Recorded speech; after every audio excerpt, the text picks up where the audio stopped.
Have you ever watched an HOA president claim she controls your entire bay without a single legal permit?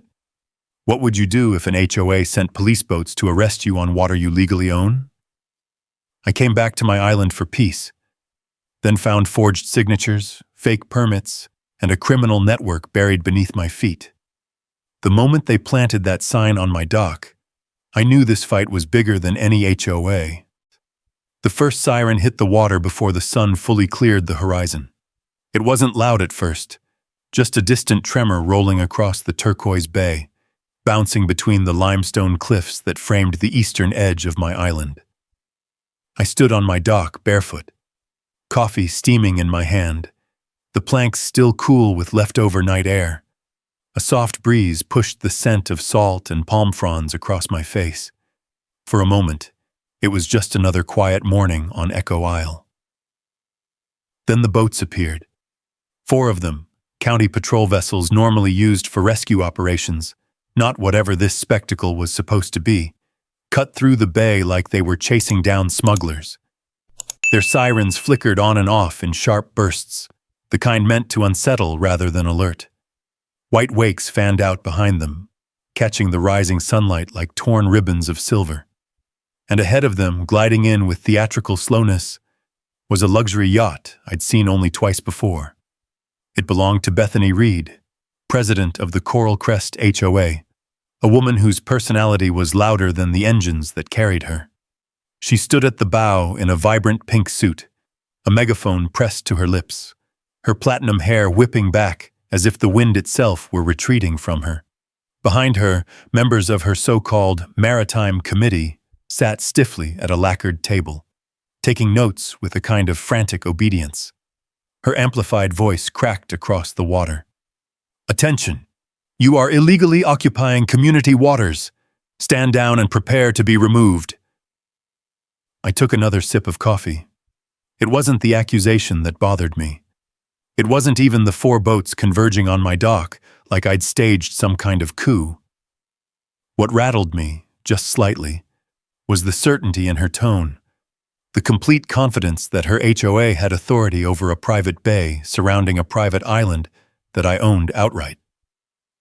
My feet curled slightly over the warm edge of the dock as I watched the scene unfurl with all the subtlety of a summer storm.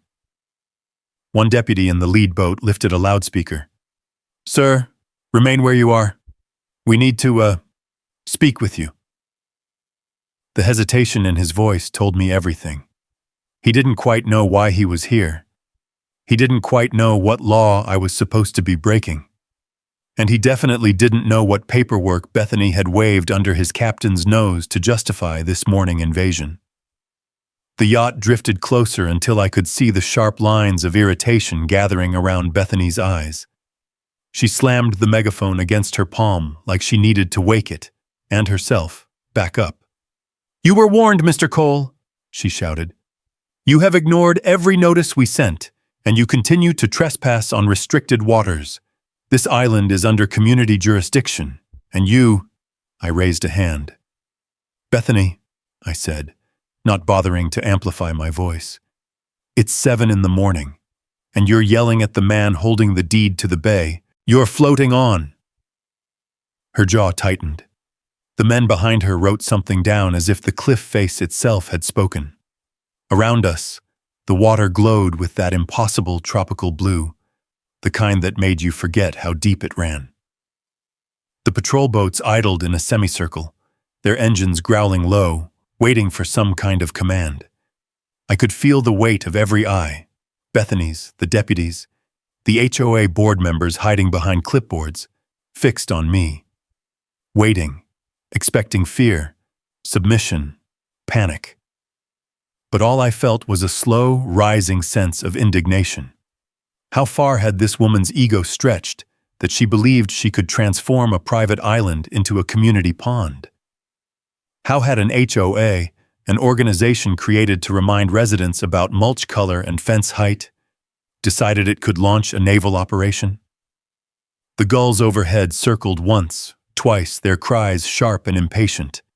Bethany leaned into her megaphone again. "This is your final warning. Step away from the dock and prepare to be taken into custody. Custody. The word echoed across the bay like a bad joke told in an empty church. I tilted my head slightly, studying her trembling fury wrapped in pink fabric, her committee shifting awkwardly behind her, the deputy captain looking between us like someone had handed him a script written in a foreign language. They had no idea, not a single one of them, what they were about to trigger. They didn't know about the water deeds sealed inside a federal archive box in my study. They didn't know about Echo Valley's protected basin rights signed into law decades before their HOA even existed. They didn't know that every gallon beneath their hulls belonged, legally and irrevocably, to me. Not the island, not the shoreline, the water itself. And as the patrol boats closed in, engines humming with misplaced authority, I felt an unexpected calm settle over me.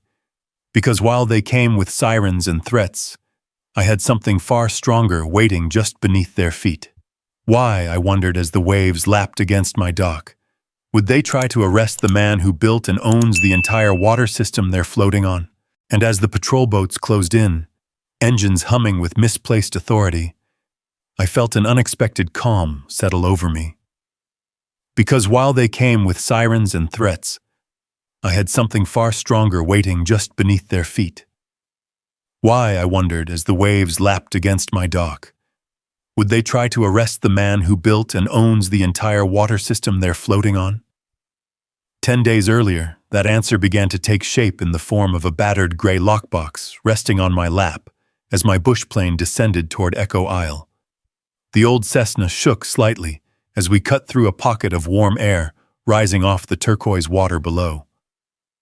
Through the small window, the island looked peaceful, almost untouched, palm-lined shores, a curved white sand beach, and the shallow reef shimmering like a sheet of broken glass. You'd never guess how much trouble lay under those waters. The lockbox was stamped with fading federal seals, corners dented from too many years in too many government storage rooms. I'd received it only a day prior, a final package from a whistleblower settlement that had cost me my job, my reputation, and most of my peace for 2 years. Inside that box was the only reason I'd been able to rebuild a life here. Full and undisputed ownership of the Echo Valley Basin water system. Not just the island, not just the shoreline, but the water itself. The entire protected basin, from reef to ridge. I cracked the lid as the aircraft leveled out, and the familiar scent of old paper and metal hinges rose like a ghost from my past. On top lay the official water rights transfer. Crisp, embossed, irrefutable. Below it, pages of federal findings, signatures, investigative summaries, and stamped approvals that had once kept lawyers awake at night. But buried beneath the official documents was something that didn't belong. A slim folder, cream-colored, too fresh. When I slid it out, the first page nearly made my heart stop. Coral Crest HOA Regional Water Management Authorization. I frowned, flipping through it. The formatting was wrong. The seals were wrong. Even the language, stilted, oddly broad, felt like someone had tried to copy federal jargon after skimming a legal dictionary. But what froze me was the bottom corner. My name. My forged signature. Faint, but unmistakable. A chill crawled up the back of my neck despite the warm cabin air. Someone had created paperwork implying the HOA, Bethany's HOA, had regulatory authority over my bay. Someone had expected me to never see it. And someone had been sloppy enough to assume no one would compare it to the real documentation now sitting in my hands. "Approaching Echo Isle," the pilot called back. "Winds calm, should be a smooth landing." I tucked the forged file away as we descended toward the narrow runway running through the palms. A familiar tightness tugged at my ribs, the sensation of a storm building before the clouds even formed. I'd lived with that instinct for years, back when uncovering corruption was my day job instead of the thing that nearly destroyed me. And now here it was again, rising from the water like a warning. The wheels touched down softly. The tires whispered over the concrete as we rolled to a stop. I climbed out with the lockbox under one arm and my duffel bag slung over the other. The air was thick with the smell of salt and sun-warmed stone. A pair of gulls screeched overhead, drifting lazily through the open sky. Everything looked normal, quiet, safe. But normal doesn't leave forged federal documents tucked inside official settlements.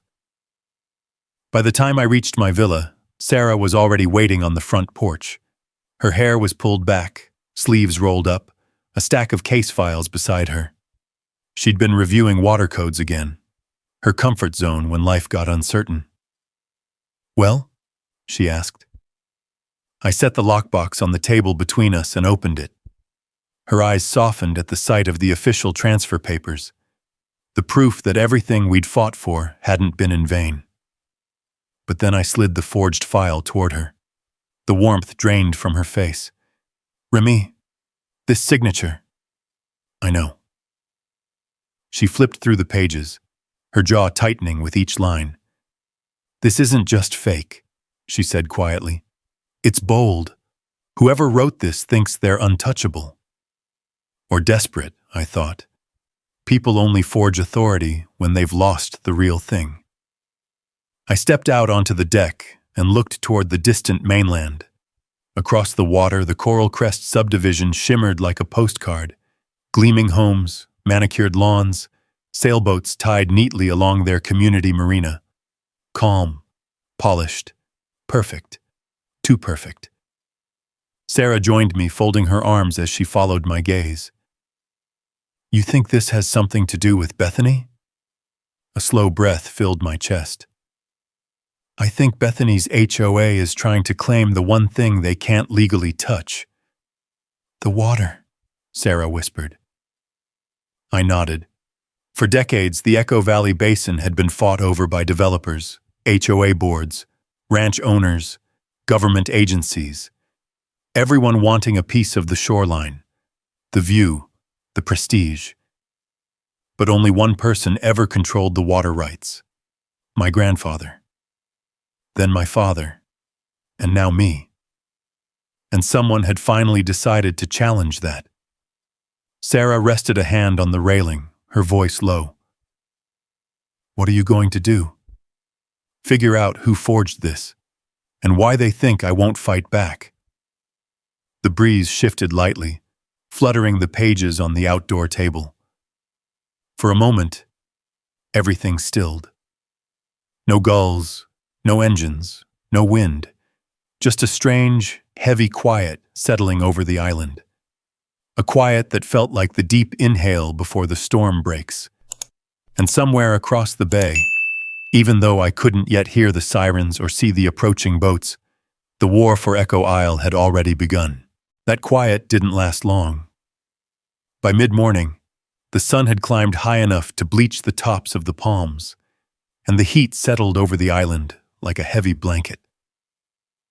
I'd spent the early hours reviewing the forged documents again, searching for any clue: an incorrect date, the wrong terminology, a mismatched watermark that might reveal who created them.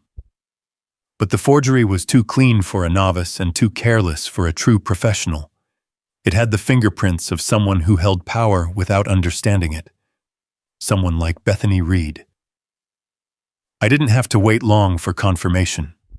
A low mechanical rumble began somewhere beyond the reef, faint at first, but steadily growing until it vibrated across the deck boards under my feet.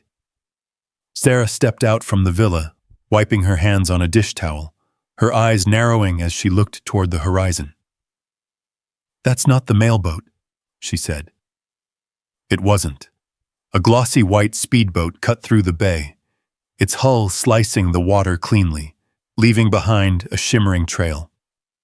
The bow rose and fell with practiced confidence, and atop it, standing as if she were the captain of a much larger ship, was Bethany. Her suit was impossible to miss.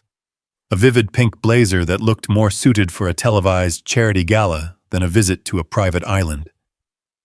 The sun reflected off her sunglasses in sharp glints, like two small knives catching light.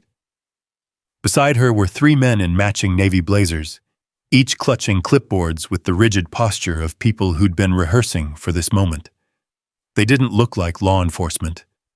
They didn't even look like HOA board members. They looked like actors who'd been hired to play maritime officials in a play that had never been properly written. The speedboat slowed as it approached the dock. The engine let out a throaty hum, echoing off the limestone cliffs. I stayed where I was, barefoot, relaxed, hands at my sides. I wanted her to see that her entrance didn't impress me. Bethany stepped onto the dock, heels clicking confidently against the wood. "Mr. Cole," she said, as if greeting a child she'd caught stealing cookies. "We need to discuss your continued violations." Sarah stood behind me, silent, watching. I kept my voice steady. "Good morning, Bethany." Her smile didn't reach her eyes. "You are occupying waters that fall under the management of the Coral Crest Maritime Division." I raised an eyebrow. "The what?" She gestured toward the three men behind her. "My maritime committee. We oversee all recreational, safety, and navigational standards in this bay." "This bay?" I asked. "Yes." She lifted her chin. "And as such, you're required to pay a community water use fee, $18,000 annually." I let that number hang in the air. It sparkled absurdly in the sunlight. "That's interesting," I said slowly, "because I've reviewed every county ordinance, every historic water rights transfer, and every federal document for Echo Valley Basin. Not one gives your HOA jurisdiction over this bay."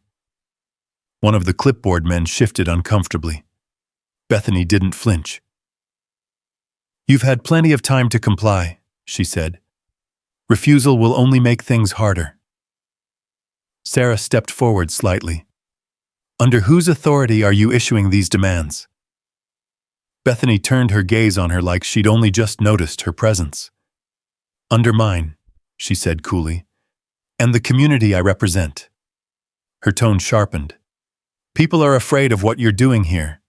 They're concerned about environmental impact, unauthorized boating, unauthorized structures. The dock has existed for 40 years, I said. Predates your subdivision by decades." She ignored the correction. "You will surrender control of the bay or face escalating penalties. We don't want trouble, Mr. Cole, but trouble is what comes when people refuse to follow community standards." There it was again. That certainty, that entitlement. As if an HOA bylaw written on printer paper could override a federal water rights deed. "Bethany," I said evenly, "this isn't about standards. This is about control." Her jaw tightened. "People who refuse to comply don't last long around here." And with that, she turned sharply, stepping back onto her speedboat with the practiced precision of someone who expected applause each time she exited a scene. The three clipboard men followed, glancing nervously at me before boarding. The engine roared to life, kicking up spray as they sped away from the dock. For a long moment, Sarah and I stood there in the fading wake. "She's hiding something," Sarah murmured. "Oh, she is," I said, "and she's getting desperate." I looked down at the dock boards, worn smooth from decades of storms and sunlight. My grandfather had built this dock with his own hands. He'd built much more. The dam, the channel systems, the water distribution rights that kept our family tied to Echo Valley long before the word HOA ever appeared on a sign. And now, someone wanted to claim what wasn't theirs. As the wake smoothed back into stillness and the last echo of Bethany's engine faded into the cliffs, I felt the tension coil in my chest. Not fear, not yet, but the certainty that something far bigger than a dispute over fees was beginning to surface. The forged documents, Bethany's sudden aggression, the strange confidence in her voice, the committee members dressed like officials, the new maritime division she'd invented out of thin air. Nothing about this was normal. A faint tremor rolled through the bay. the sign of another boat far off in the distance. Maybe a fisherman. Maybe someone else coming to take measurements or photos or pretend authority. Maybe something worse. I took a slow breath, letting the salt air fill my lungs. "Whatever she's planning," Sarah said, softly, "we're going to find it." "Yes," I replied, "we will." But as I watched the faint ripple of wake dissolve into the turquoise water, a thought stirred like a shadow beneath the surface. Bethany wasn't just expanding her HOA's reach. She was preparing for something. And whatever it was, it hadn't even started yet. The next morning dawned humid and gray, the kind of morning where the clouds hang low and the horizon feels closer than it should.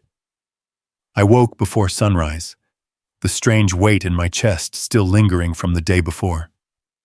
Sarah was already in the kitchen, quietly stirring sugar into her mug, the soft scrape of the spoon echoing in the still villa. "You're up early," she murmured without turning. "Couldn't sleep." She nodded, as if she'd expected that answer. I stepped onto the deck, letting the humid air settle on my skin. The bay looked calm, too calm. But calm never lasts on a shoreline where people think authority is something you can print from a desktop and laminate at a FedEx store. A metallic clank rang out across the water, then a second one, then the unmistakable whine of a cordless drill. I followed the sounds down to the dock, bare feet brushing through the fine layer of sand that had blown in overnight. Two men in orange work vests were kneeling at the end of the dock, bolts and metal plates scattered around them like spilled coins. They had a sign, large, metallic, heavy, propped beside them. The letters were bold enough to read from several yards away. Coral Crest, HOA Maritime Zone, permit required. One of the workers looked up, startled. The other kept drilling, as if ignoring me would make me disappear. "Morning," I said, keeping my tone steady. The older one straightened his vest. "Just installing mandated signage, sir." "Mandated by who?" "Mrs. Reed," he answered quickly. "HOA orders." "This is private property," I reminded him gently. "This dock is not part of the Coral Crest HOA." He hesitated, then pointed at a folded set of documents lying beside the tool bag. "We got paperwork. Says here the bay's under HOA navigation control now." I picked up the papers. The formatting was off again. Mismatched fonts, terminology that didn't appear in any water code I'd ever seen. Someone had tried to mimic official authority, but once you knew what real permits looked like, the differences were glaring. "You mind telling me if either of you checked with the county before doing this?" I asked. Both men avoided my gaze. The younger one set the drill down slowly. "We just do what we're told," he muttered. Behind us, the water rippled gently against the dock pylons. A gull landed nearby, tilting its head as if judging the situation. I crouched down so I was eye level with the older worker. "Listen, you may not know this, but installing any permanent structure on a federally protected basin requires state and federal permits, neither of which you have." His eyes widened. "I'm not trying to cause you trouble," I added, "but if you finish installing that sign, you'll be the ones liable for unauthorized construction, not Bethany." The younger man grabbed his partner's arm. "Let's go, Pete. This ain't worth it." Pete hesitated only a moment before nodding. Within seconds, they were collecting their tools, leaving the sign half-mounted, leaning awkwardly like a toppled gravestone. As their workboat sputtered away from the dock, Sarah's voice drifted over my shoulder. "They didn't even ask questions," she said softly. "No," I replied, lifting the fake paperwork again. "Because they think Bethany speaks with real authority." The humidity thickened the air as we walked back toward the villa. Something about the hastily assembled sign, the forged documents, the committee in navy blazers, it all felt connected, like pieces of a puzzle someone had tried to scatter, but hadn't thrown far enough. And that's when I remembered my grandfather's old binder. It wasn't something I looked at often. The pages were brittle, the ink fading, the handwriting barely legible in places. But it held the original dam schematics, water rights transfers dating back to the 1940s, and a lifetime of notes scribbled in the margins. It also held something else. A note he wrote the year he died. I found the binder in the storage shed behind the villa, buried under a tarp and a stack of paint buckets. The old leather cover was cracked along the spine, and dust puffed into the air when I opened it. Sunlight filtered through the gaps in the shed walls, illuminating the yellowed pages. Sarah knelt beside me as I flipped through the sections. Legal notices, surveyor maps, water flow charts. Then, tucked behind a section labeled Emergency Allocations, I found it. A folded piece of paper. My grandfather's handwriting, a looping, heavy script, covered the front. If the HOA ever comes for the water, check the old bunker. A slow chill spread across my arms. The bunker? Sarah whispered. I nodded. My grandfather had mentioned it only once when I was younger. Some old structure built into the northern ridge during the Second World War. I'd assumed it was empty, just a relic swallowed by time and vines. But the note was dated only a few months before he passed. He'd wanted someone to find it, to open it, to understand what he suspected might come one day. I closed the binder gently. This isn't just about Bethany overstepping, I murmured. My grandfather knew something big. Sarah's eyes held a flicker of concern. You think whatever's happening now started a long time ago? Longer than we realized. Before she could respond, the sound of a siren echoed faintly from across the water. A single wavering cry carried on the thick morning air. Sarah turned toward the bay. That's coming from the mainland. I exhaled slowly. The escalation has begun, I said quietly. And as the echo faded into the cliffs, the reality settled over us like a gathering storm. Bethany wasn't just issuing threats. She was building a case, a false one, and she was preparing to act on it. The first sign came 2 days later, delivered in the most Bethany way imaginable. Not through an email, not through the mail, but by drone. A small quadcopter buzzed over the treetops like a mechanical hornet, wobbling slightly in the coastal wind. It descended toward my dock, blinking red, before dropping a sealed envelope onto the railing and zipping away, almost ashamed of its errand. Inside the envelope was a formal letter printed on thick paper, framed with coral crest HOA letterhead. At the bottom, Bethany's signature curved dramatically, as if she believed calligraphy alone carried legal weight. Emergency Maritime Compliance Hearing. Attendance required. Location, Coral Crest Yacht Pavilion. Time, 6:00 p.m. Purpose, address safety violations, water misuse, and community threats. Community threats. I let the words sit on my tongue like something sour. Sarah read the notice over my shoulder and exhaled slowly. She's trying to paint you as dangerous, she said. I know. And she's doing it publicly.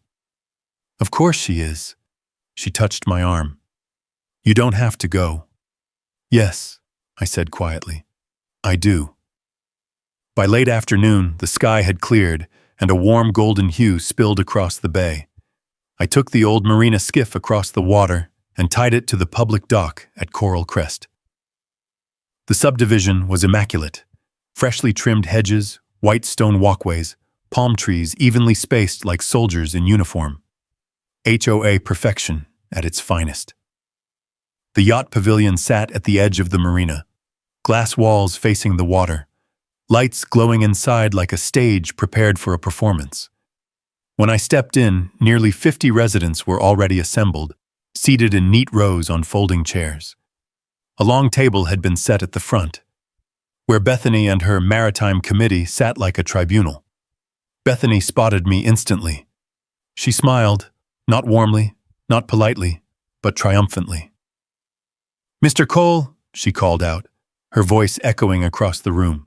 "So glad you could join us." The room quieted. People turned, curious eyes following me as I walked to the back and leaned against the wall. I didn't sit. I wanted to watch. Bethany rose from her seat with theatrical poise, clasping her hands atop a stack of documents. "We have a serious issue in our community," she began. "An issue that threatens our safety, our property values, and our maritime integrity." Maritime integrity. I bit the inside of my cheek to stop from laughing. She continued, pacing slowly.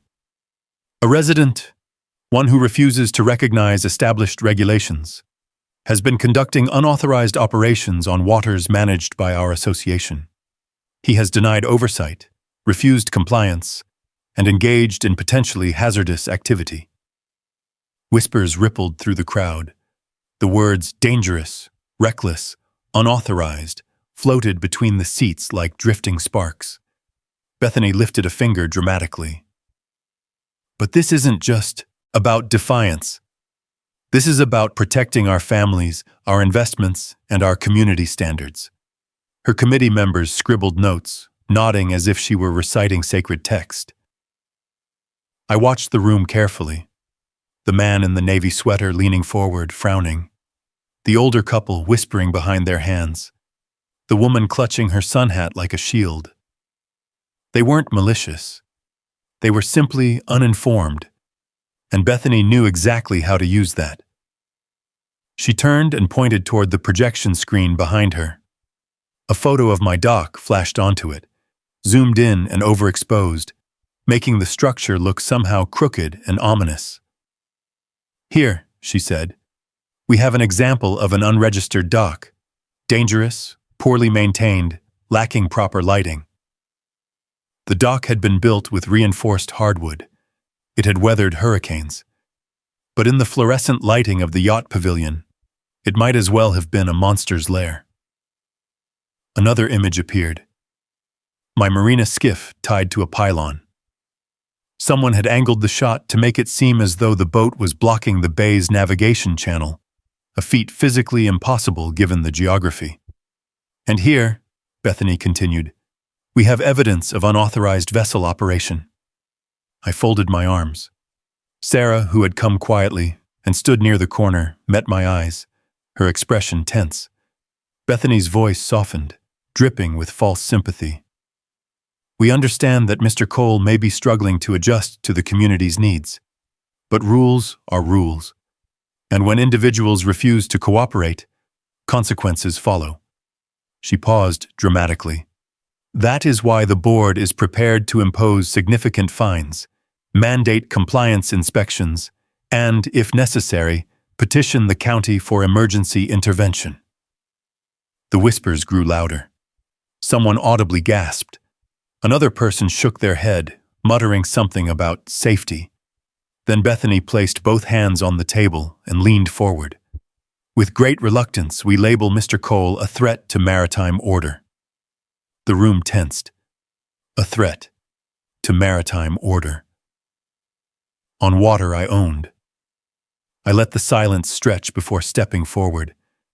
My shoes clicked softly against the polished wood floor, carrying me past rows of uneasy faces.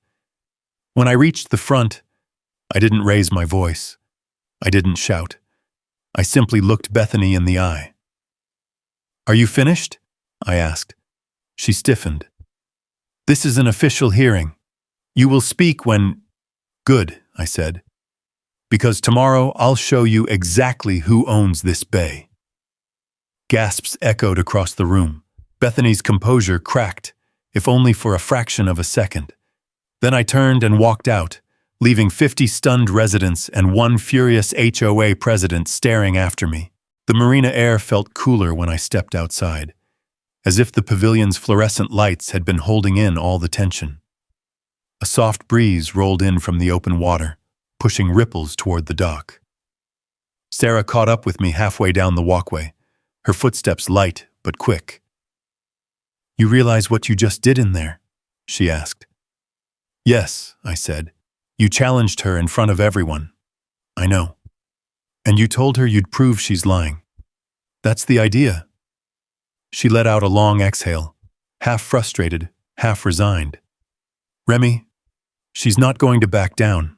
Not after tonight. I don't expect her to.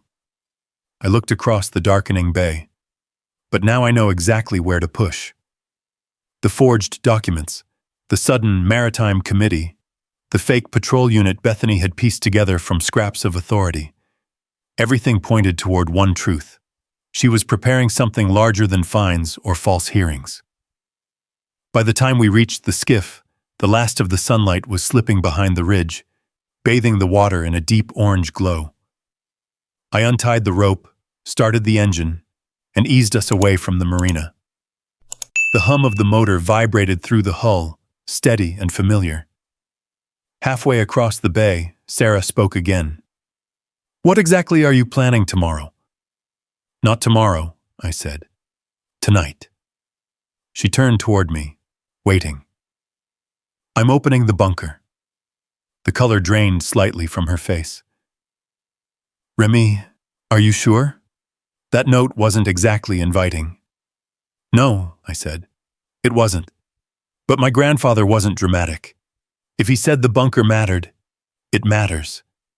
She stared toward the northern ridge, where dense palms grew up the slope like a living wall.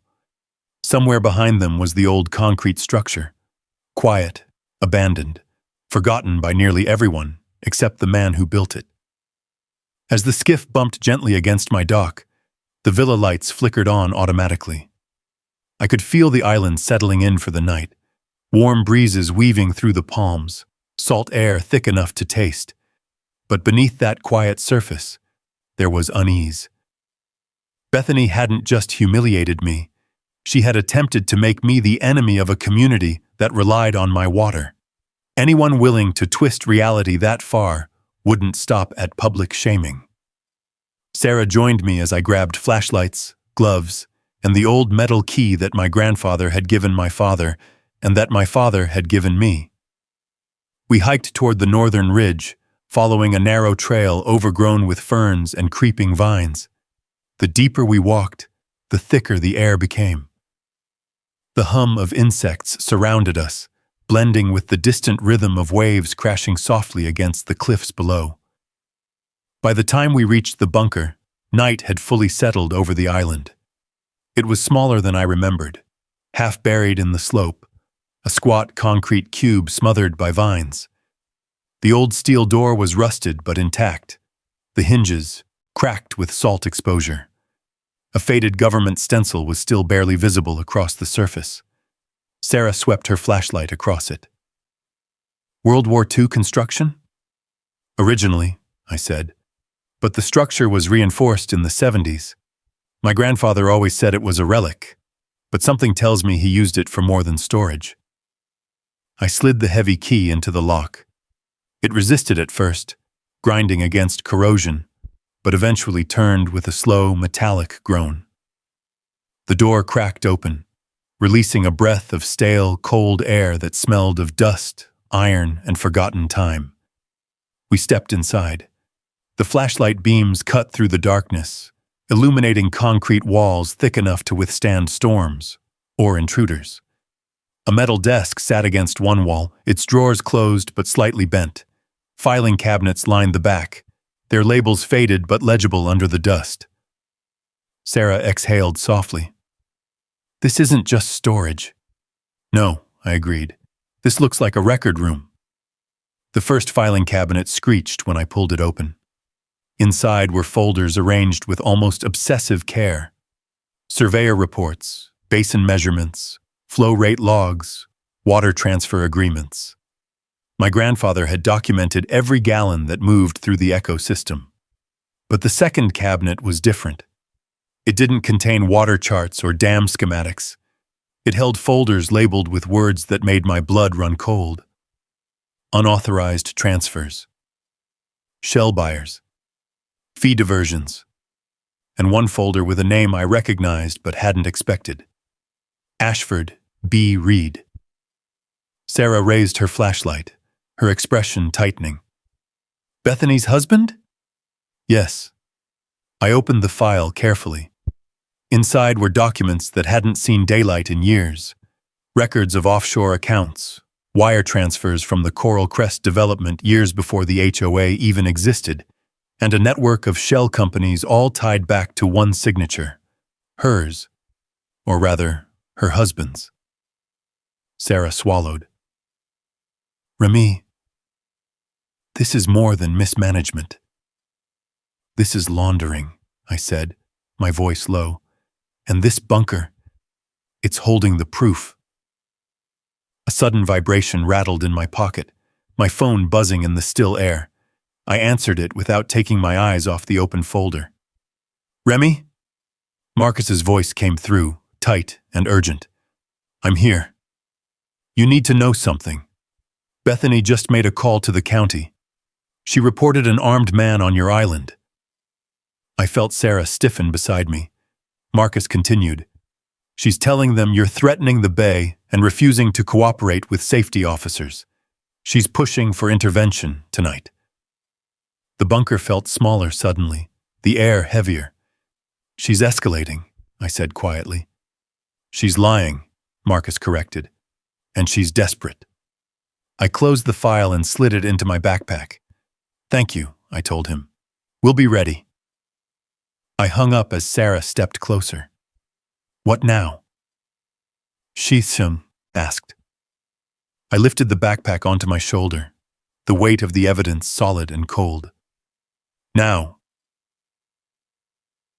I said, we fight her with the truth. Outside, the palm trees shifted in the wind. Not a soft breeze this time, but something harder, sharper. The kind of wind that arrives right before a storm makes landfall. Neither Sarah nor I slept that night. We stayed in the villa's great room with the windows open, letting the warm ocean air drift through while the ceiling fan pushed shadows across the walls. The backpack lay on the table between us, its zipper pulled just enough to reveal a corner of the dam schematics and the incriminating offshore records. Every so often, Sarah would reach forward, straighten a page, or restack a folder, small motions meant to keep her hands busy while her mind turned. Around 3 a.m, she finally broke the silence. Do you think she knows what we found? She knows something, I said, but she doesn't know how much. She's calling you armed. The words came out in a whisper, tight and worried. She told the county you're threatening officers. Remy, that's not a misunderstanding. That's strategy. I nodded. She's framing me before I can expose her. She's escalating, Sarah said again, more firmly this time, as though speaking it aloud would make the danger more real. And it did. Around 5, the first faint glow of sunrise crept across the horizon. The light caught on the bay in thin streaks, painting the water with the kind of soft gold that made it look harmless, almost gentle. But storms often look beautiful right before they hit. By the time the sun breached the ridge, the faint hum of engines reached us from the direction of the mainland. Sarah stepped beside me at the open window, her hand gently brushing mine. We didn't speak. We just listened. The engines grew louder, multiple boats, moving fast. I swallowed once, grabbed my coffee, and stepped outside. The breeze that met me was warm but unsteady, carrying a tension that crawled beneath the surface of the air. I walked down to the dock barefoot, the wood cool beneath my feet despite the rising heat. Sarah followed close behind, but stopped short of the final plank, giving me space. The hum turned into a growl, then into a roar, and finally into the unmistakable wail of sirens. 4 county patrol boats cut across the water in formation, their hulls slicing through the swells with practiced force. Sunlight glinted off their windshields. Their blue lights flickered against the cliffs, casting the stone in flashes of color. And behind them, of course, gliding with dramatic leisure, was Bethany's yacht. Even from a distance, I could see her standing at the bow in that pink suit, one hand gripping the rail, the other clutching her megaphone like a woman delivering scripture. Attention! Her amplified voice blasted across the water. Attention! The suspect is armed and dangerous. I took a slow, quiet sip of coffee. The absurdity should have made me laugh. But the deputies on those boats weren't actors in Bethany's performance. They were real officers with real authority who had been fed false information by a woman who didn't understand the difference between HOA power and legal power. The first patrol boat approached the dock. The deputy at the helm was young, mid-30s maybe, with a jawline that suggested he practiced seriousness in the mirror. He stepped off the boat cautiously, one hand hovering near the holster on his hip, his boots clacking against the wood. "Sir," he called out, "we've received multiple reports from the Coral Crest HOA indicating a threat to public safety." I raised an eyebrow. "Did those reports come with proof?" He hesitated. "They indicated you've refused lawful inspection and are occupying restricted water." "This bay isn't restricted," I said, "and you're standing on private property." Behind him, another deputy leaned toward his radio, murmuring something I couldn't hear. Farther out, Bethany's yacht pulled into view, her megaphone pressed tight against her mouth. "Arrest him!" she shouted. "He's trespassing on community waters!" The young deputy flinched slightly at the volume, then turned back to me. "Sir, we need to ask a few questions." I nodded calmly. "Of course." I reached for the backpack I'd carried down with me, unzipped it slowly, and drew out the waterproof folder with the federal seal. I handed it to him carefully, making sure he saw the authenticity of the documents before he even read them. "These," I said, "are the federal water rights deeds for Echo Valley Basin. They state clearly that I hold exclusive ownership of the water you're floating on." His brow furrowed. "These," I continued, removing a second stack, "are surveyor maps showing the basin's designation as a protected federal zone, long before Coral Crest was built." His eyes moved quickly across the pages. "And these," I added, lifting the final set, "are forged permits created by the HOA, complete with fabricated signatures, unauthorized seals, and language that doesn't match any county, state, or federal code." His hands stopped flipping pages. He looked up at me, then over his shoulder toward Bethany's yacht. "Sir," he said slowly, I need to verify this with command." "You do that," I said, taking another sip of coffee. Behind him, the second deputy's radio crackled, soft at first, then louder as the voice repeated the same message. "Do not detain the property owner. Coast Guard inbound. Repeat, Coast Guard inbound." The young deputy straightened, confused. Bethany's megaphone squealed as she leaned forward. "What are you waiting for? Arrest him!" But the deputy didn't move. Instead, he radioed back, "Inbound? Under whose authority?" The answer came through clearer this time. "Federal Maritime Override. Coast Guard District 7. ETA. 3 minutes." Silence settled over the dock. A silence so heavy it pressed against my eardrums. Even the gulls stopped crying.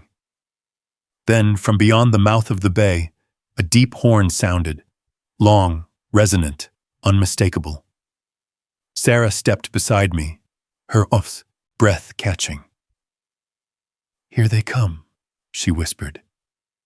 And they did. 2 Coast Guard vessels rounded the far reef at full speed, their white hulls gleaming in the early light, wakes frothing behind them like storm trails. Their flags whipped sharply in the wind. Their sirens cut clean through Bethany's pre-recorded chaos. Bethany's expression shifted. Confidence faltered. Her hand lowered from the megaphone.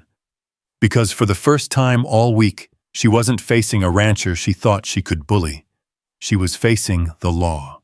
The 2 Coast Guard vessels thundered across the bay with a force that felt almost biblical, white spray rising behind them like wings of water, sunlight sparking off their hulls, and the unmistakable bark of official authority vibrating through the morning air. Every deputy on the dock straightened instinctively. Even the gulls scattered, wheeling high over the cliffs as if they wanted a better view of what was coming. I stood still, coffee warming my palm, while Sarah moved to my side. The first Coast Guard vessel cut its engine with a sharp hiss of compressed air, gliding the final few yards with practiced precision. Its fenders thudded lightly against the dock. A woman stepped forward. Tall, composed, uniform crisp as a knife's edge, Lieutenant Commander Sarah Mercer. Her hair was pulled back tightly, her movements controlled, her expression unreadable in the way only long-term federal officers manage. But when she saw me, a flicker of something, recognition, maybe even relief, touched her eyes. "Mr. Cole," she said, "it's been a while." "Good to see you, Commander." She gave a small nod before turning to the deputies, who were now standing uncertainly between two narratives, Bethany's and mine. "I am Lieutenant Commander Sarah Mercer, Coast Guard Investigative Service," she announced, voice ringing clear over the water. "You will stand down immediately." Bethany's yacht jerked sideways slightly as she lunged for the megaphone again, her voice sharp and trembling. "You have no authority here. This is a community enforcement operation. He is trespassing in managed waters." Mercer turned her gaze toward Bethany, steady, unimpressed, and terrifying in its calm. "Ma'am," she said evenly, "you are currently operating a private vessel inside a federally protected maritime zone without certification. That is a federal violation." Bethany's face drained of color. What? "No, this is a community bay. I have jurisdiction." "You do not," Mercer cut in. "In fact, you've never had jurisdiction." The second Coast Guard vessel pulled up beside the first, its crew already securing lines, their boots echoing against the dock with solid, practiced rhythm. The tension on the water tightened like a drawn wire. Mercer continued, stepping closer to Bethany's yacht. "Furthermore, we have received multiple reports of impersonation of maritime officers, unauthorized patrol activity, and fraudulent fee collection." Bethany's mouth opened, closed, opened again.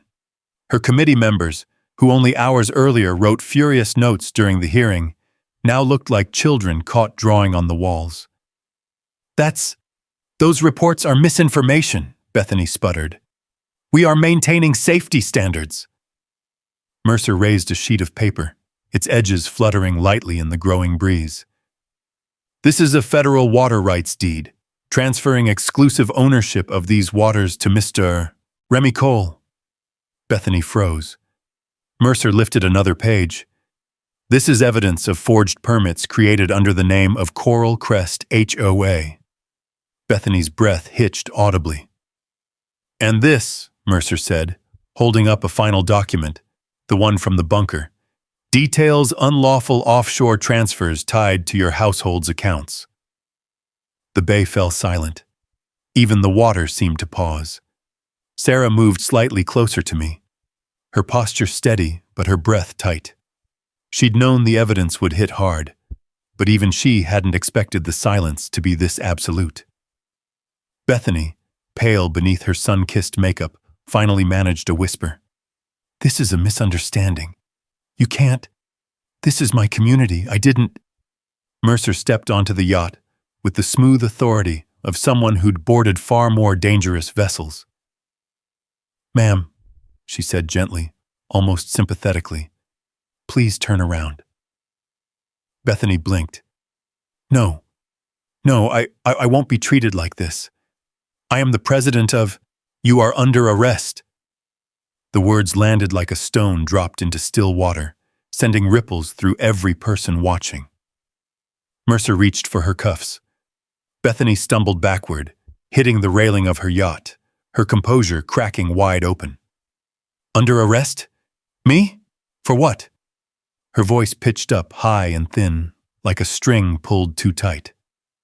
"For impersonation of federal officers," Mercer recited, "for willful collection of illicit assessments, for falsifying maritime permits, and for obstruction of justice. One of the committee members gasped quietly. Another took a slow step back, as though distance might spare him. The deputies on the county boats looked stunned, unsure where to place their hands or their eyes. They had come here believing they'd be detaining a dangerous man. Now they were watching a well-dressed HOA president being read her rights. Mercer guided Bethany gently but firmly, turning her away from the railing. The pink blazer caught the light, glowing brightly against the steel cuffs closing around her wrists. The sight was almost surreal, as if color itself rebelled against the moment. "You can't do this," Bethany whispered sharply. "You can't. I've run this community for years. This is my water." Mercer leaned in, voice low but clear. "Ma'am, this water belongs to Mr. Cole. It always has." I felt the air shift, the finality of the words settling around us like the first drops of a long-awaited rain. Bethany's knees wobbled. Her committee members avoided her eyes. Her megaphone lay forgotten on the yacht deck, rolling slightly with the movement of the waves. Behind me, Sarah exhaled, a long, shuddering breath she seemed to have been holding since dawn. The Coast Guard officers led Bethany onto the cutter, helping her step from her yacht to the federal vessel. She stared at me once, not with fury now, but confusion, as if all her imagined authority had evaporated and she was seeing, for the first time, how thin it had been. Mercer stepped back onto the dock. "This isn't over, Mr. Cole," she said quietly, handing me a sealed envelope. "Your island is part of something bigger than we understood." I took the envelope. Its weight was slight, but the implication was heavy. "What do you mean?" I asked. "We'll talk soon," she said. "But prepare yourself. This goes deeper than Bethany Reed." The Coast Guard vessels powered up, pushing back from the dock with smooth, controlled movements. As they moved across the bay, Bethany's pink suit stood out against the white hull, bright, trembling, unmistakable. For years, she had acted like she owned these waters. Today, the sea itself seemed to turn against her. The moment the vessels vanished beyond the reef, a hush settled over Echo Isle. Not a peaceful hush. No, this was something else. A breath held, a curtain waiting to rise again. Sarah stood beside me on the dock, her arms crossed tightly, her gaze fixed on the open water long after the last trace of Bethany had disappeared. "She didn't expect any of that," she murmured. "No," I said, "but she expected something, and that's what worries me." I opened the sealed envelope Mercer had handed me. Inside were 2 documents, a brief Coast Guard summary confirming the investigation into Coral Crest HOA, and a request, a formal notice, addressed to me. "Maintain secured access to all structures on Echo Isle until further federal review." Sarah exhaled slowly. "They want you to keep the bunker sealed?" "No," I said softly. "They want me to keep everyone else out." We walked back toward the villa in silence, each of us processing the morning's chaos. I poured fresh coffee, leaned against the counter, and watched as Sarah paced the length of the room, brow furrowed. "Remy," she said finally, "what exactly did your grandfather get mixed up in?" The question hung in the air like a shadow stretching long across the floor. I didn't answer immediately. Instead, I went to the table where I'd left the backpack, unzipped it, and pulled out the thick folder labeled Ashford, B. Reed. The papers inside were fragile, yellowed at the edges, brittle with age, but their contents vibrated with a kind of clarity that made my stomach knot. Offshore accounts, wire transfers routed through shell companies, hidden exchanges marked only with initials and dates. One line in particular caught Sarah's eye. Fund transits via Echo Basin drop point. She looked up sharply. "Drop point? Remy, what kind of drop point?" I swallowed. The bay, the water boundary, the island. Her face paled. Your family's property was used as a laundering corridor, I finished, and they hid the evidence inside the bunker. For a long moment, she didn't speak. Outside, the palm trees rustled, the wind rising again, the ocean shifting with a deep, steady murmur. Somewhere in the distance, a storm was forming. I gathered the documents again and motioned toward the path. Come on. If the Coast Guard thinks this goes deeper, we need to open the bunker fully. The hike felt heavier this time, not because of the physical climb, but because of the weight of knowing the truth wasn't just about water rights or forged HOA permits. Something older lived in the ground we were walking across. Something buried before I was born. The bunker door groaned as I pulled it open. The stale air inside felt colder than it had the night before, as if the room itself had sensed what was coming and braced for it. We stepped in, flashlight beams swept over the metal drawers and cabinets, illuminating dust particles like drifting stars. Sarah knelt at the far cabinet, opening drawers gently, one by one. I went to the final drawer, the one we hadn't opened yet. Its label was almost illegible beneath a smear of age, but I could just make out the faded letters. EV Conference Docs, Restricted, Echo Valley Confidential Documents. The metal protested as I slid it open. Inside, stacked neatly and bound with aging twine, were dozens of files. Not water documents, not engineering logs. These were federal records, copies of investigations, affidavits, sealed statements. My grandfather must have kept them hidden after the original case collapsed. Remy, Sarah whispered, these aren't just notes. These are case materials. She lifted one file gently. A photo slipped out, grainy, taken on a boat somewhere offshore. Two men shaking hands over a briefcase. One face I didn't recognize. The other I did. Bethany's husband. Younger, thinner, clean-cut, but with a hard edge behind the smile. My stomach tightened. He wasn't just connected to the HOA. He was a fixture in a network my team had once spent years unraveling. A network we thought we'd dismantled, but that had apparently treated Echo Valley as one of its hidden arteries. This is the same group, I murmured. The same operation we chased for 2 years. Sarah nodded grimly. Except we were looking in the wrong direction. They weren't running money through ports or shipping containers. No, I said. They were running it through water. My flashlight traced the documents. Vessel logs showing nighttime rendezvous near Echo Isle. Financial summaries matching the offshore transfers. Signatures, dozens, tying the Ashford family to the same individuals we'd once indicted. A chill rippled through me. He wasn't just part of the network. He was one of the architects. Sarah's breath shook. And Bethany, she wasn't protecting a community. She was protecting him, protecting everything they built. I sifted through more pages, hands slightly trembling now. How did my grandfather get involved? She asked. I found the answer before I even realized I was searching for it. A handwritten letter, dated 23 years earlier. If anything happens to me, the truth is inside the northern bunker. Echo Valley's water holds more than land can bear. Keep it safe. They will come for it. Below it, a signature I knew by heart. My grandfather's. I closed the file gently. He knew. He tried to expose them, but he must have realized the case was too entangled, too protected. And so he hid everything, Sarah whispered. I nodded. He trusted that one day, someone else would finish the job. We stepped out of the bunker into the soft rumble of distant thunder. The palm trees leaned in the rising wind. The ocean darkened, currents shifting underneath the surface. I looked out across the bay toward the mainland, where Coral Crest sat bright and polished against the morning sky.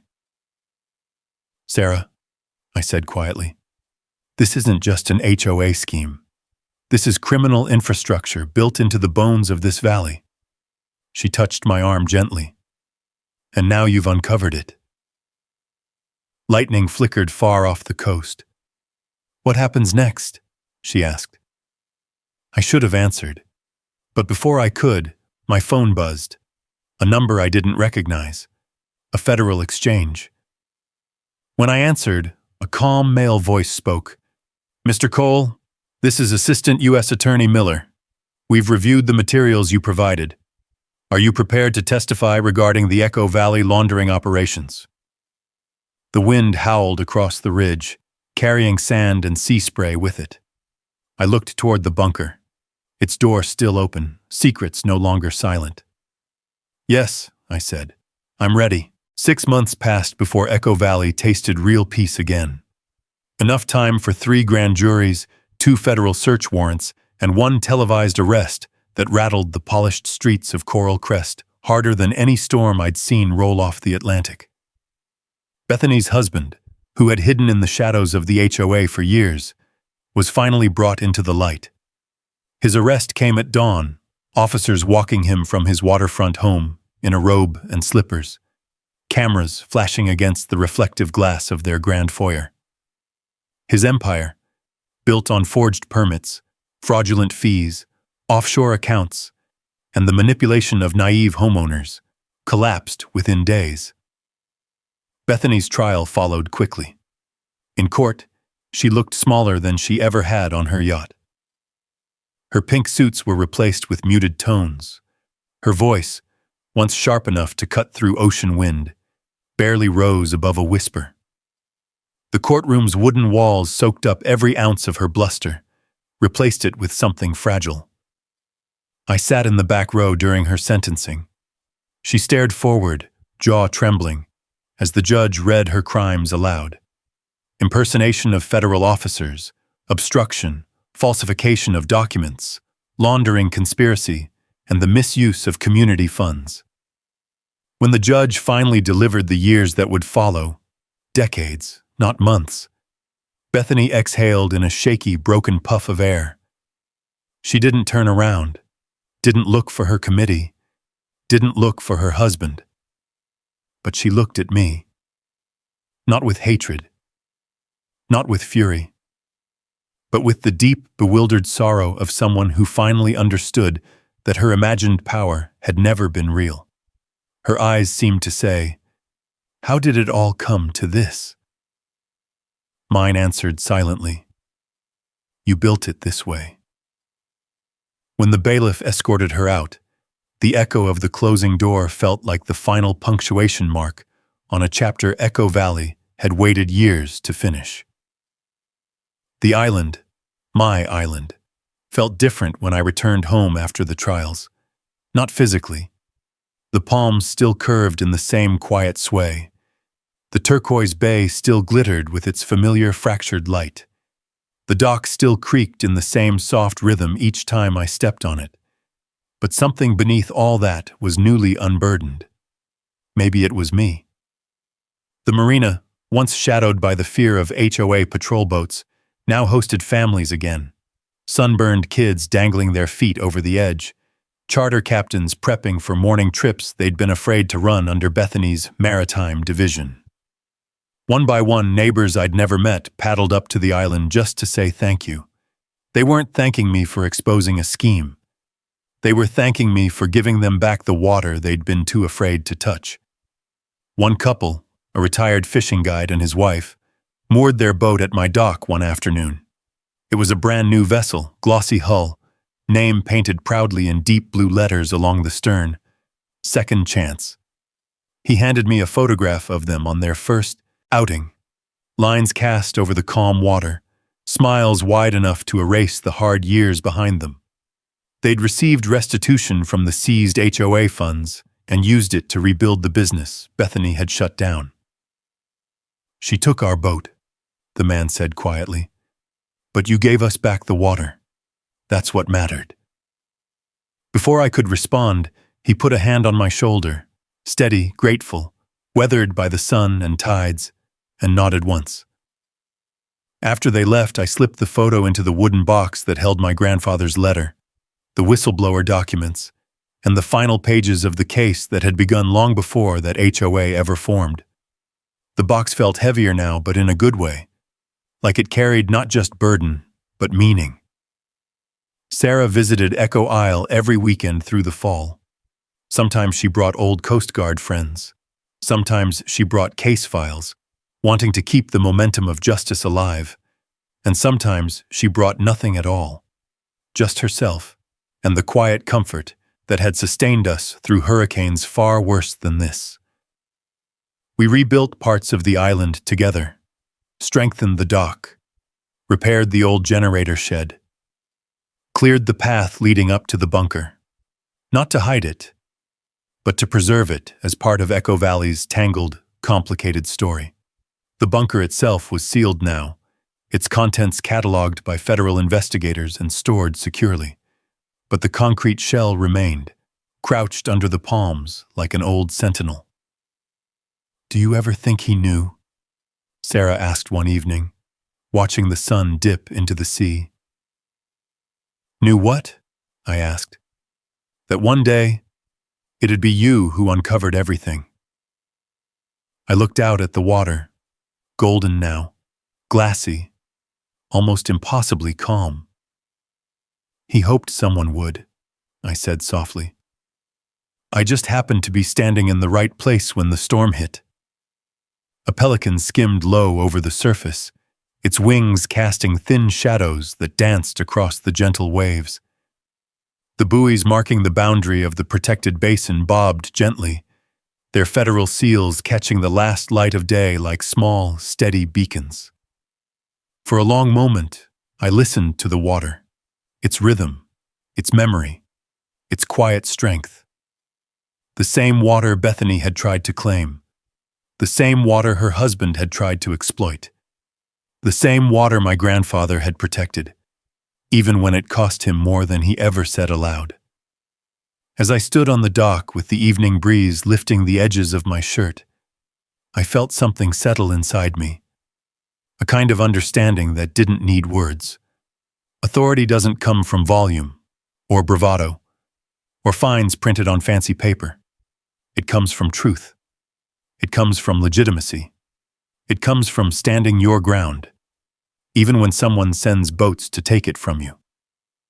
I raised my coffee cup toward the horizon, a small toast to the waters of Echo Valley, to the people who lived along its shores, to those who had suffered and finally found justice, and to those who had tried to break the law and found, at last, that the law was stronger. The breeze shifted, carrying the soft scent of salt and blooming jasmine. "Today was more about justice than lessons," I murmured. "But the water remembers everything." Behind me, the villa lights flickered on, casting warm reflections across the dock.